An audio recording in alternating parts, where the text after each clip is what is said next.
welcome to the next show. My name is Andreas Cappell. I am the AI lead at Accenture Song. Accenture is one of the world's largest tech-powered creative group, and we are working particularly for the automotive industry, or I myself, and AI. And I have today the pleasure to introduce my interview partner, Ivan Poupyrev. Nice meeting you, and great to be here. May I shortly introduce Please, yourself? Yeah. You're an award-winning designer, you're a scientist, you're an entrepreneur, and you're currently the CEO and founder of Archetype AI. We talked about that later on. Archetype AI is actually seeking to build a foundational AI, what I understand, that actually perceives and understands the physical world. Yep. And apart from that, no matter what, you are also a former executive at Google, research scientist at Disney Imagineering and Sony. And if that is not actually everything, you're also holding up to 100 US patents. Well, about right, yeah. Warm welcome. Nice to have you. Thank you. Phew, that's a lot. May I actually ask you, because you are working a lot of in the field of interaction, where actually did your fascination around interaction come from? I think I'm fundamentally fascinated about technology, and the technology expanded at a very fast pace, as you all know, right? It moves so fast, but humans are evolutionary much slower than technology. We don't change. We haven't changed that much. Maybe we did, but we don't know yet, right? So, as technology increases in capacities and capabilities, and humans don't change, you do need this intermediate layer, which translates human intent and human needs into some sort of language, command, control codes to technology, and the technology also need to present informations at the pace people can understand. And the people's bandwidth of taking data and communicating data is very limited. So the technology only as useful as people can use it. Technology is not about technology. Technology is about human first and foremost. And if people cannot use technology, then what's the point? Yeah, indeed. And how actually has your view on the human-machine interaction actually changed across your career? I think there is I have a very sort of pragmatic view of tech. I see the technology as a tool. The tool which makes people more powerful. And we started as humans, we started with the basic hand tools, we dramatically expanded our capabilities, and we went to the electrical motors and industrial revolution, and so forth. And what I see, and then when the computers come in and interactive technology come in, it was the first time where you don't have a direct control over some sort of physical matter. You have a screwdriver, you have a screw, you screw in the screwdriver, right? It's a very direct interaction. It was always based on the humans physically doing something, and things would react to that.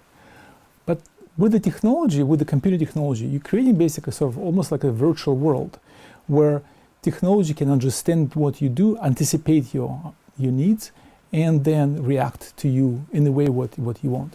And I see this technology, and throughout my career, I started with a very direct way to interact with the computers. Touch screens, we working in Sony before the iPhone, for example, was released. And then putting that technology into the physical world. When I was at Disney, I worked with interactive plants, which react to people interacting with this.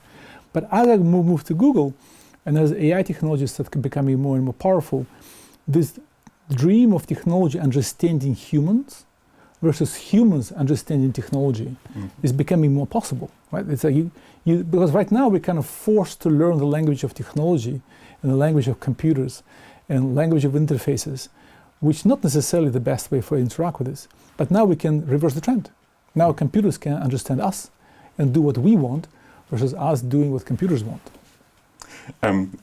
Just one short, going back to Google, you were also responsible for Project Soli. That's right.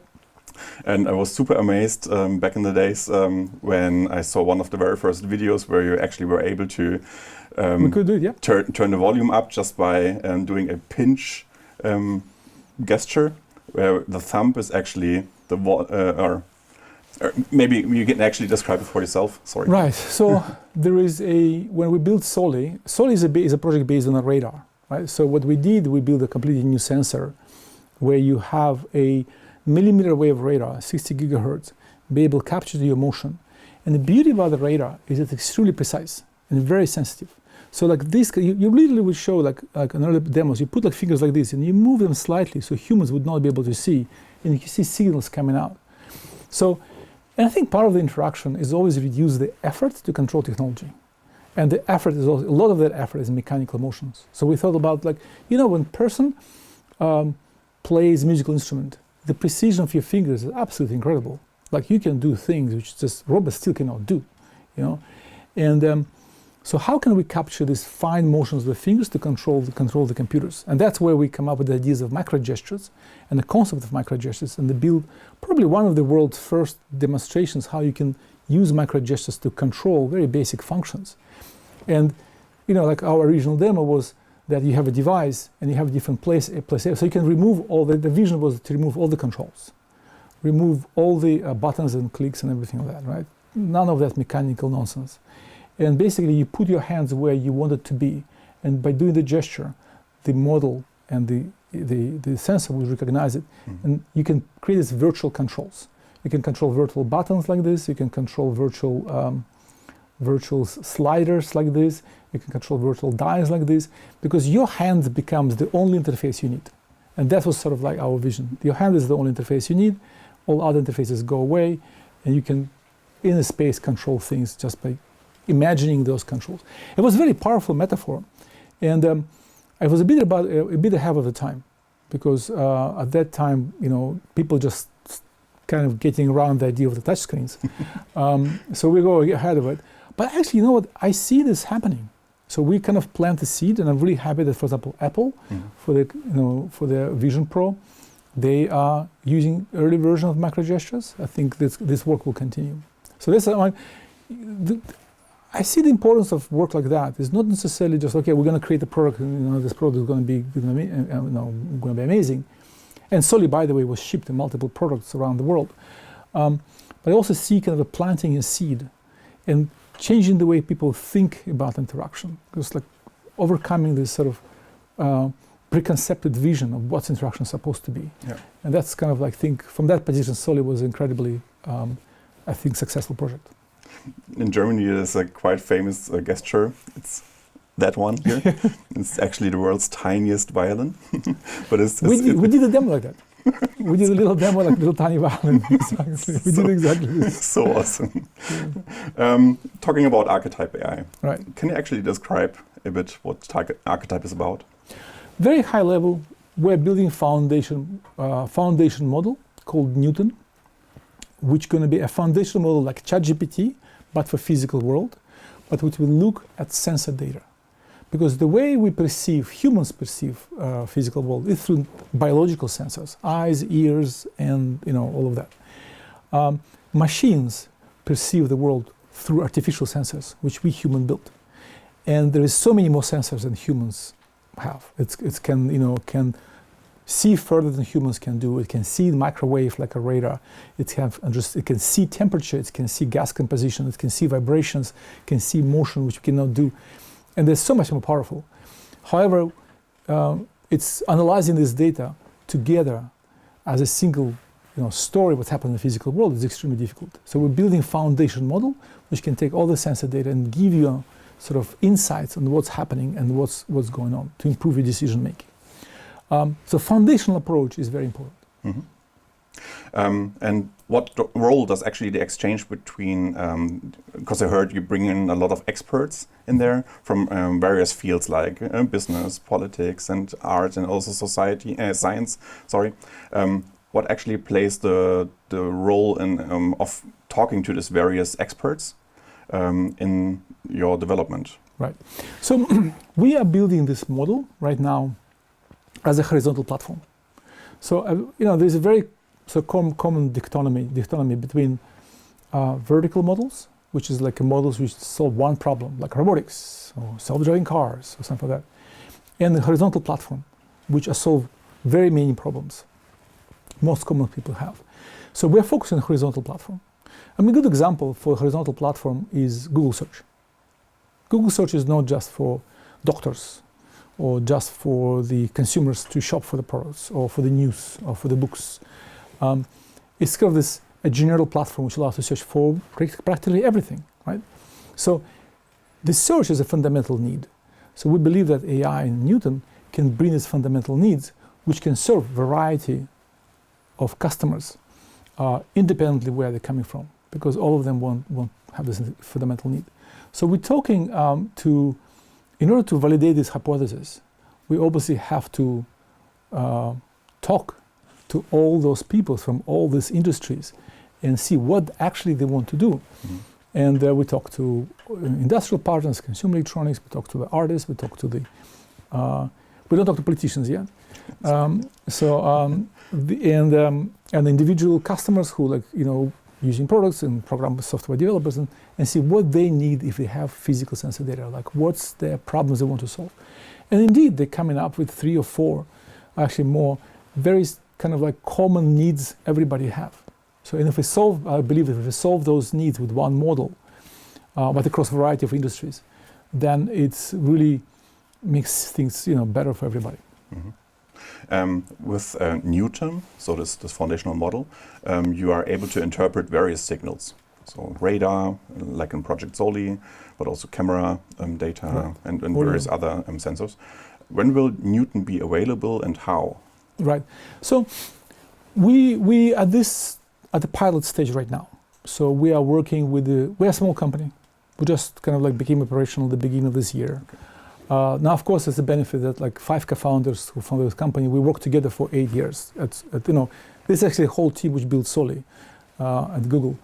So we know each other really well, so we can be very efficient. But we're still young as a company. So right now we're engaging with individual customers, and we building technology, building Newton in collaboration with them.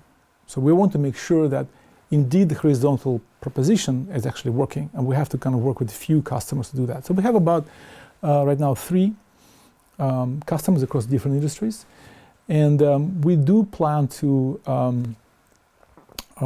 release the model for everybody in some form in next year. So I can't really say right now the date. I don't want to commit to something which is still under considerations. But in the next year, we're definitely going to be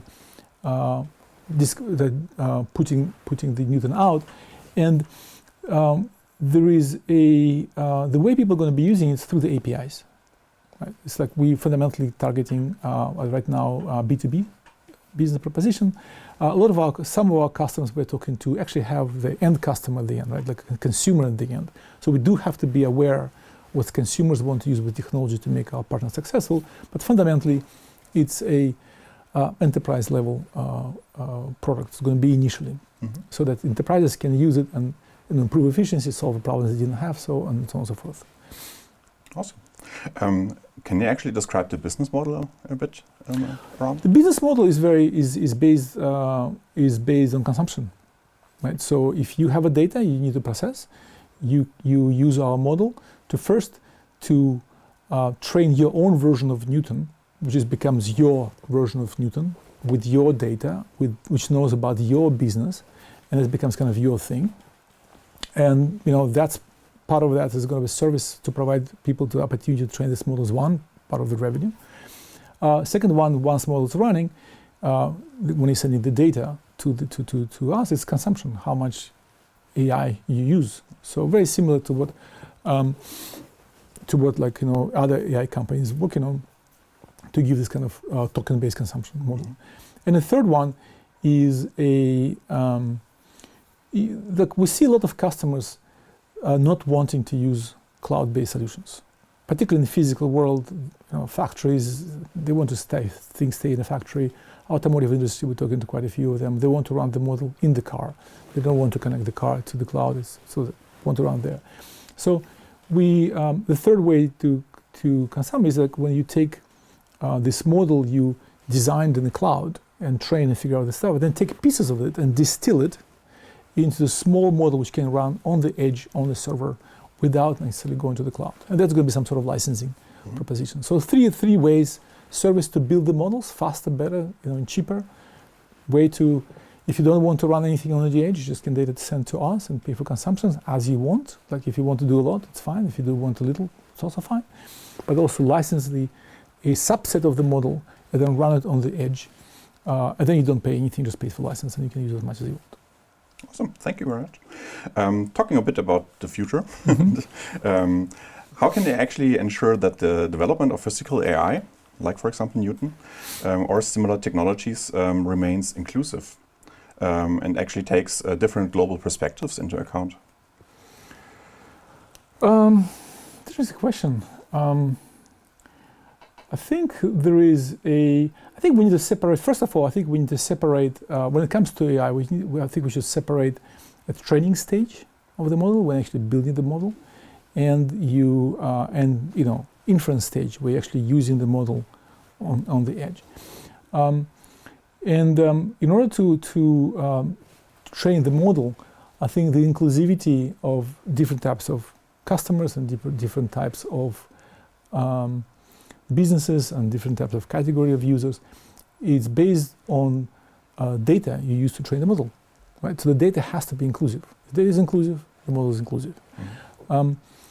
The interesting thing there is that, like AI for the physical world is been around for a long time, but the models were very fragmented.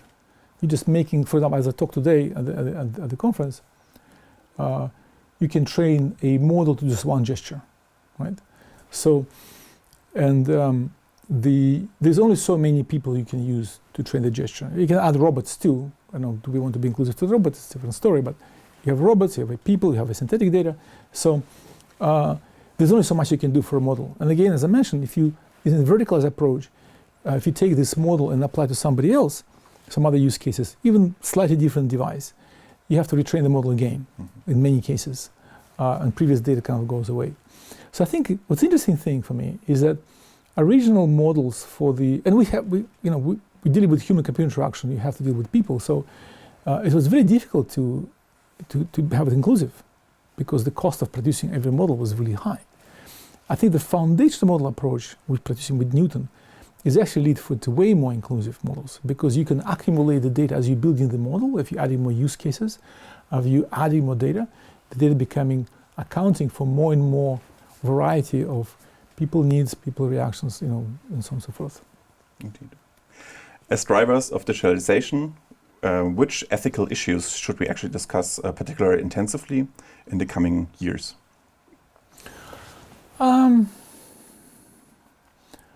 I think there's issues with technology kind of remain, same. Access to technology. How can we make technology so everybody can access it equally? Security. So how do you make sure that, the technology, what kind of guardrails we can put so we can minimize, potential use of technology in the wrong ways. Privacy. How you can make sure that people's private data doesn't get captured or removed from there. I think this is a very classic ethical considerations we all discuss. And I think as with every new technology, it's I personally believe is that we need to build technology first, and then understand capabilities and limitations of that. Because in many cases, what we imagine technology is going to be when you build it, when you actually build it and use it, you can anticipate all the limitations the technology may have. So a lot of limitations that will fundamentally limit what you can do with the technology at the end. And some of the ethical concerns are going to change depending on those limitations. But until you build, you don't know the limitations. So it becomes less sort of pragmatic discussion. In the particular cases. But with actually that, with experimenting and new solutions coming in place, people are actually experienced these new solutions, and then with that progress comes along. Like for example, there is this humane AI pin or Rabbit R1, so hardware devices incorporating LLM solutions, software siding, and both of them, one must actually say they failed. were they too early, or are humans, are we actually not ready yet for that? I don't want to necessarily, I actually respect those guys quite a lot. The fact that they have the courage to try something so different. So I think that's hugely respectful from my perspective. And innovations is just hard. You know, like getting something on the market is really, really hard. Getting people used to it is very difficult. And I think in this particular case, I think like I would say that the challenge of these devices like that is that the people's expectations from the consumer expectations is so high. To meeting the people's expectations right now with the new technology is just really, really difficult. You know, like if you think, you know, I remember the first mobile phones which came out. There was like these big blocks of like plastic which would work for like 1 hour, and you have to carry a charger with yourself. You know, it was like crazy expensive, and but people were happy. You know, like look at this, what I have. You know, so the bar was so low for the power consumptions and so forth. Like what this humane pin works for how long? Like for half a day. I mean, like 20 years ago, that would be amazing. It's like, whoa, look at this. You have this thing working for like not 2 hours for today. So I think one of the biggest challenge for those technologies, the expectations for consumer has changed so much. An expectation, they expect like fully baked product which right away and have a better power and greater use cases and fast, doesn't overheat and cheap. It's really pretty. It's a rough. So I think it's sort of a challenge, I think, to work with the consumer market. And that's actually why we don't go to consumer market. We work with industry, because the industrial people, they know how hard things are. You know, because like consumers, you know, like the advertisement and the way we sell the products, it's always makes it like, oh, this is so easy and so, you know, smooth and flawless. It's all this. Oh, look at this! It's just so easy to use this product. And most people are not aware of how hard it is to make one little change in those products and what it takes to make this product so flawless and so easy. Mm-hmm. But industry people know. We speak the same language. Or actually, that people are become so used to large language models without actually knowing what's behind these efforts and. Yeah, so I think that's the sort of a trap. I think a little bit of the, like we, as technology and you know, as you mentioned, digital pioneers, we would love people to use our technology, and we used to do this. So we make it as easy as possible, and so people think it's easy, you know. But actually, making things simple and easy to use is the hardest thing ever. When I actually told my colleagues that I'm going to interview you. I was oftentimes describing what your efforts were. And one of the ideas to make it actually digestible for them was to incorporate this radar sensor into a kitchen machine. Right. Which then actually can identify how hard you've actually shaken your packages. Yeah, definitely. Like, for example, which you were also developing for Archetype AI with sending packages and if they have fallen on the floor and so on. But I see some fields where how to incorporate it into the consumer world as well. So. Yeah, I mean, we're not close to consumer electronic, to the consumer world, of course. We would love consumers to use it. But, you know, and I think at this stage, as a horizontal model, we helping our customers and our clients, companies, to get to consumer. And I think this is where we also really bring a lot of expertise. I used to work for, you know, Sony and Disney, and so like very companies which directly with the consumers. So we actually bring all this expertise of, you know, building products which consumers can take. But I 100% believe that foundational models like Newton will be in consumer products sooner than we actually think is possible. It's going to be fast. And one of the reasons we believe it's going to happen is because there was I think with mobile phones, there was a big shift of, and also like things like Echo from Amazon and all the smart speakers work. I think the customers becoming way more accepting of this kind of intelligent environment concept. The idea is really old. It's been like 20, 30 years people have been talking, oh, in the future, all the environment is going to be smart house and blah, blah, blah. But now we can see that customers are actually wanting that. They're actually willing to offload this interaction, offload this kind of like drudgery of digital interaction on these appliances, right? So I think there will be more and more demand for that. So the people who are building these products, they will want to go to market faster, cheaper, and better, right? They don't want to spend, like I give you some data. Some of the customers we're talking to, for them to build one use case, say using radar,